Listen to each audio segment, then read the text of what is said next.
Hola, què tal? A 17 de març que estem avui.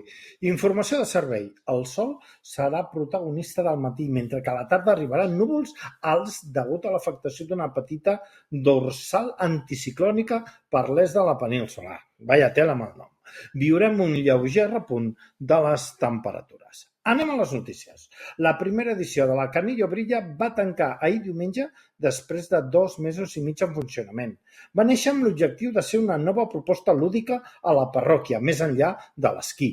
Segons el Comú, s'han complert les expectatives amb prop de 27.000 visitants. Ja dic jo que ho volem tot.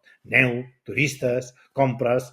Seguim amb més notícies parroquials, perquè en camp, coincidint amb el Dia Mundial de l'Aigua, el Comú convida a la ciutadania a l'estació de tractament d'aigua potable, la més coneguda com ETAP de les Pardines. Amb la iniciativa sota el títol En el marc del Dia Mundial de l'Aigua, l'ens comunal vol donar a conèixer la infraestructura, un bé que, tot i que sembla que és infinit, no ho és.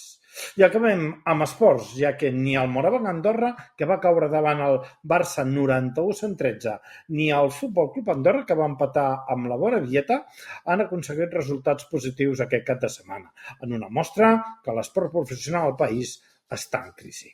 Ho deixem aquí. Demà ens tornem a posar més i millor. Adeu!